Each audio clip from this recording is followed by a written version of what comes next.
भीम यादव जी, माननीय विधायक डब्लू सिंह जी, माननीय विधायक सतीश दास जी, विनोद यदुवेंदु जी, माननीय विधायक श्रीमती मंजू अग्रवाल जी, माननीय पूर्व विधायक समता देवी जी, पूर्व एमएलसी श्री अनुज सिंह जी, श्री पूर्व विधायक उदय मांझी जी, माननीय विधायक शेखपुरा के विजय सम्राट जी, पूर्व विधायक अजय पासवान जी, जिला अध्यक्ष गया के जनाब निजाम साहब जी, श्री सुभाष यादव जी, श्री अजय दांगी जी, गया शहर के अध्यक्ष जितेंद्र जी,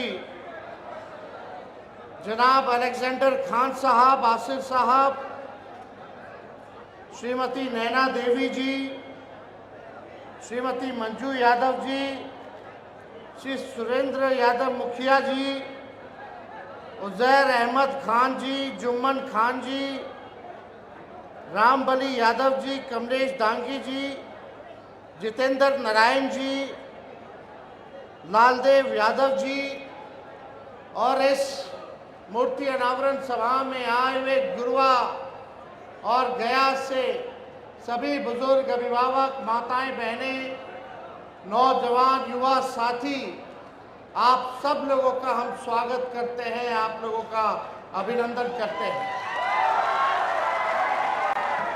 और श्रद्धा के सुमन स्वर्गीय श्री उमेश कुमार वर्मा जी के चरणों पर अर्पित करते हैं, उनको नमन करते हैं। माननीय विधायक जी ने, भाई विनय जी ने समय लिया मूर्ति अनावरण के लिए, कार्यक्रम के लिए,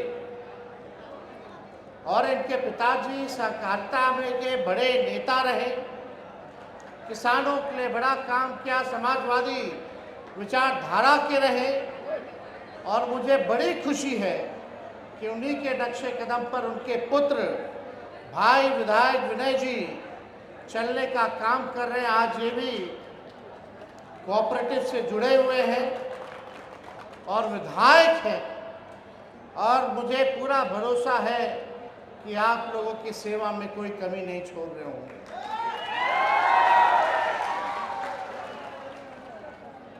आने में देरी होगी, इसलिए हम आप सब लोगों से हाथ जोड़ करके माफ़ी चाहेंगे।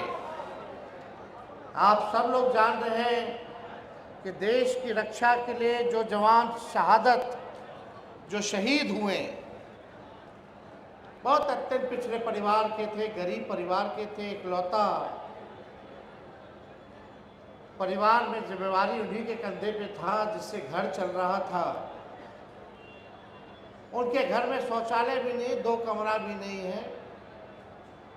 आज हम लोग गए, उनके परिवार के लोगों से हमने मुलाकात की, पार्टी द्वारा जो है आर्थिक मदद हम लोगों ने किया।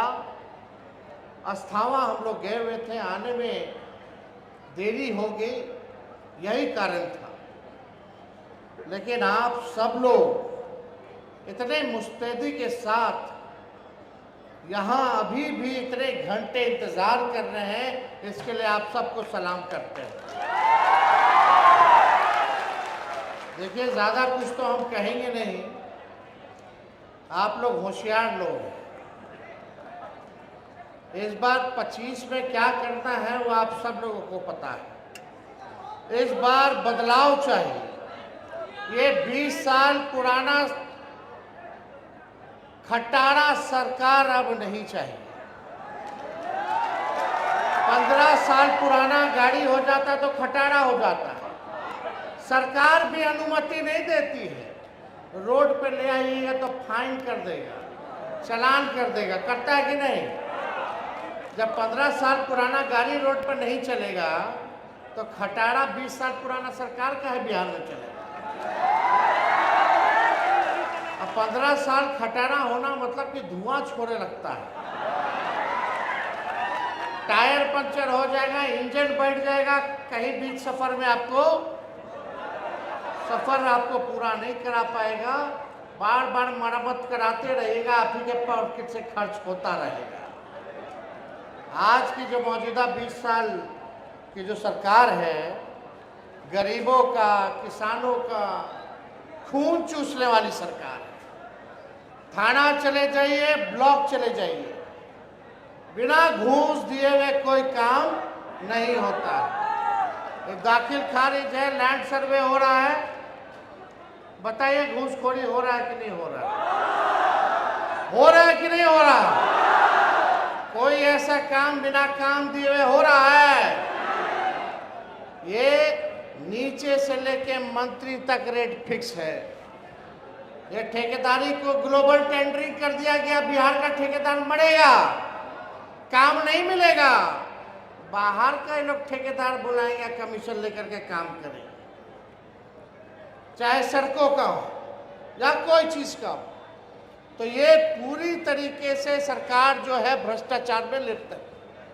ऐसा एक दिन नहीं है जहां व्यवसायिकों के साथ हत्या, लूट ना हो रहा हो, आम जनों के साथ बलात्कार, लड़कियों के साथ ना हो रहा हो, चोरी हो, बैंक रॉबरी हो, ऐसा एक दिन नहीं है जहां नहीं हो रहा हो। एक दिन में कम से कम बिहार में 200 राउंड गोली चलता है। लेकिन हमारे बिहार के मुख्यमंत्री आदरणीय नीतीश कुमार जी, उम्र हो गया है, उम्र के नाते, बुजुर्ग होने के नाते हम उनका सम्मान करते हैं, लेकिन आज उनकी वो स्थिति नहीं रह गई कि वो बिहार चलाने का काम करें। एकदम अचेत अवस्था में है। क्या हो रहा है कुछ नहीं पता। और हम आपको दावे के साथ कह सकते हैं, माननीय मुख्यमंत्री अपने दोनों डिप्टी सीएम का नाम तक नहीं बता पाएंगे अगर उनसे कोई पूछ लेगा तो। मंत्रिमंडल के मंत्रियों का तो छोड़िए, अरे जाके जनता दल यूनाइटेड के लोगों से पूछना जिलाध्यक्ष से कि नीतीश कुमार जी पहचानते हैं, चाहे शकल से हो या नाम से, या उनके विधायक हो या उनके मंत्री हो या एमपी हो, वो नहीं पहचानते। हर बार एक ही बात, 2005 से पहले कुछ था, वो तो यहां तक कह दे कि 2005 से पहले महिला कपड़ों नहीं पहनती थी। क्या क्या उन्होंने नहीं कहा। खैर, इस पे हमको टिप्पा टिप्पणी करना नहीं है, लेकिन बिहार की जनता ने 20 साल उनको मौका दे दिया, और 20 साल राज करने के बाद भी अगर नीति आयोग का रिपोर्ट अगर आप लोग देखेंगे तो बिहार सबसे गरीब राज्य है इस देश का। बिहार में सबसे ज्यादा बेरोजगारी है, बिहार में सबसे ज्यादा पलायन है, लोग परेशान है कि नहीं महंगाई से। अभी हाल फिलहाल में 50 रुपया सुने कि गैस का बढ़ा दिया, पेट्रोल और डीजल का भी बढ़ा दिया, 100 रुपया पार हो गया। हुआ कि नहीं हुआ? लोग परेशान हैं, लोगों का कमाई नहीं है लेकिन खर्चा बढ़ रहा है, कैसे चलेगा? नौजवान नौकरी मांगने जाता है, पटना की सड़कों पे तो लाठी मारा जाता है, भगाया जाता है। परीक्षा में पेपर लीक होता है तो मार करके लोगों को भगाने का काम करता है।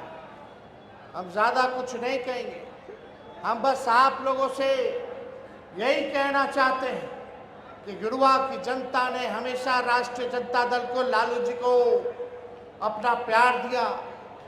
चाहे विधायक का चुनाव हो या सांसद का चुनाव हो, आप लोगों ने गुरुआ को लीड कराने का काम किया है।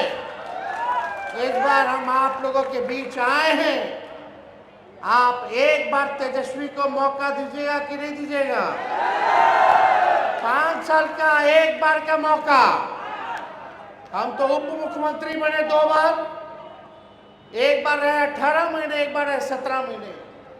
हम 20 में बोलते थे कि 10 लाख को सरकारी नौकरी देंगे, लेकिन 17 महीने में हमने 5 लाख सरकारी नौकरी लोगों को देने का काम किया। 3.5 लाख नौकरी हम लोगों ने प्रक्रियाधीन कराया। तालमी मरकज हो, विकास मित्र हो, टोला सेवक हो, इन सब के मानदेय को हम लोगों ने बढ़ाया। खेल नीति लाए, पर्यटन नीति लाए, हम लोगों ने आईटी नीति लाने का काम किया। बिहार में 50,000 करोड़ का निवेश लाने का काम किया। आरक्षण की सीमा को 65% हम लोगों ने बढ़ाने का काम किया। हम लोगों ने जाति आधारित गणना कराने का काम किया। 17 महीने में हम लोगों ने काम किया। लेकिन आज देखिए, तेजस्वी के हटने के बाद कितना लोग, कोई लोग सर्टिफिकेट बांटते हैं। अरे भाई जरा बता दो, यही पटना का गांधी मैदान जहां रैली और निकलता था राजनीतिक पार्टियों का, तेजस्वी ने इतिहास बदल के नौकरी का रैला निकालने का काम किया था। एक साथ लोगों को नौकरी हम लोगों ने देने का काम किया। आज एक मौका आप लोग दीजिएगा तो दोनों हाथ उठा करके बताइए, दोनों हाथ उठा करके। और जब मौका मिलेगा तो लाखों के तादाद में नौकरी और रोजगार तो मिलेगा ही मिलेगा, ये गारंटी है। इससे नीचे तो कोई बात नहीं होगी। लेकिन हमारी आधी आबादी, माताएं बहनें यहाँ बड़ी संख्या में बैठी हैं। महंगाई से लोग परेशान हैं, घर चलाना मुश्किल हो गया है। हम लोगों की सरकार आएगी तो माई बहन मान योजना लाएंगे और बहन और माताओं के खाते में हर महीना 2,500 रुपया खाता में सरकार डालने का काम करेगी। झारखंड में मिल रहा है कि नहीं मिल रहा? वहां मैया योजना, और यहाँ क्या होगा? नहीं, आवाज आना चाहिए। यहाँ कौन सा योजना का नाम होगा? माई बहिन मान योजना। 2,500 रुपया हम लोग देंगे। और यही नहीं, गैस सिलेंडर जो 1200 पार हो गया है, उसको हम लोग 500 रुपया करने का काम करेंगे। जो बुजुर्ग हैं, वृद्धा लोग हैं, विधवा हैं, जो विकलांग हैं, दिव्यांग हैं, उनको मात्र 400 रुपया पेंशन मिलता है। वो भी समय पे नहीं मिलता है। 400 से काम नहीं चलने वाला। जब आपकी सरकार बनेगी तो 400 से 1,500 रुपया हम लोग करने का काम करेंगे। बिजली यहाँ स्मार्ट मीटर लगा है, कई जगह लगा होगा, कई जगह नहीं लगा होगा। किन किन क्या लगा हुआ है स्मार्ट मीटर? लोग परेशान हैं। बिजली का बिल से लोग परेशान है कि नहीं है? एक सवाल पूछे, बताइए, देश में सबसे महंगा बिजली कौन से राज्य में मिलता है? आवाज नहीं आ रहा, बताइए। हमारा बिहार सबसे गरीब और सबसे महंगा बिजली, और जो सबसे अमीर राज्य है, अव्वल राज्य है, वहां सस्ता बिजली। ये उल्टा है ना भाई। गरीब राज्य के महंगा बिजली बांट रहे हो, और जो अमीर राज्य है उसको सस्ता बिजली दे रहे हो। चलने वाला नहीं। जब आपकी सरकार बनेगी तो हर घर 200 यूनिट फ्री में बिजली हम लोग दिलवाने का काम करेंगे। युवा आयोग का गठन किया जाएगा। कितने हमारे नौजवान बेरोजगार हैं, जरा हाथ उठाना। कितना तादाद है बेरोजगारी का? पढ़ लिख करके, डिग्री लेकर के भी नौकरी नहीं है। आप लोग फॉर्म भरते होंगे बहाली के लिए, एप्लीकेशन। फॉर्म का दाम कितना है रे भाई? 1,500। ये लोग बढ़ा दिया। आपका भाई जब सत्ता में आएगा तो फॉर्म फीस माफ हो जाएगा। फॉर्म का पैसा नहीं देना होगा। और परीक्षा केंद्र जाइएगा, घर से परीक्षा केंद्र, और परीक्षा केंद्र से घर आइएगा तो जो भाड़ा लगता है वो भी सरकार देने का काम करेगी आपको। एक भाड़ा। अभी क्या होता है, दिन भर लड़का सब लड़की सब मेहनत करता है, परीक्षा आ गई तैयारी करता है, परीक्षा सेंटर पहुंचते पहुंचते पता चला कि रे भैया ले लोटा, ये तो पेपर लीक हो गया। आने जाने का खर्चा भी बढ़वा, खाना पीना तैयारी का सब कुछ। तो तेजस्वी की गारंटी रहेगी कि कोई पेपर लीक नहीं होगा और किराया का भाड़ा आना जाना आप लोगों को सरकार देने का काम करेगी और समय पे परीक्षा जो है वो कराने का काम करेगी और लगातार ठेलम ठेल बहाली निकालेंगे हम लोग। हर सेक्टर में बहाली निकाला जाएगा। बिहार को जरूरत है, हमारी सरकार में होगी पढ़ाई दवाई कमाई सिंचाई सुनवाई कार्रवाई वाली सरकार होगी। अभी किसी पे कार्रवाई नहीं होता है किसी पे कार्रवाई? आम जनता की सुनवाई होती है? ये गरीबे लोग के लाठी मारेगा और अपराधी लोग को जो है ये लोग बढ़ावा देने का काम करता है, संरक्षण देने का काम करता है।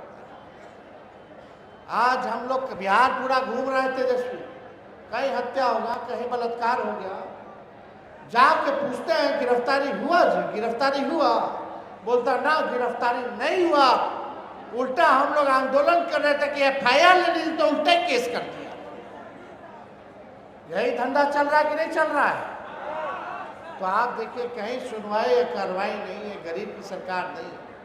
तो ज़्यादा समय हम नहीं लेंगे, फिर आपके बीच हम आएंगे, गुरुआ आएंगे।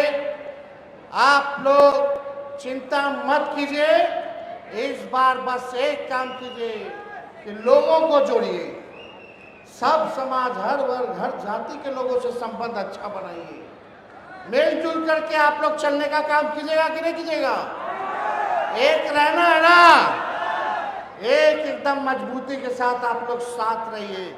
और इन्हीं चंद शब्दों के साथ अंतिम में फिर हम श्रद्धा के सुमन स्वर्गीय उमेश कुमार वर्मा जी के चरणों पर अर्पित करते हुए आप सबको दिल से धन्यवाद करते हुए अपने बात को विराम देते हैं। जय हिंद, जय बिहार।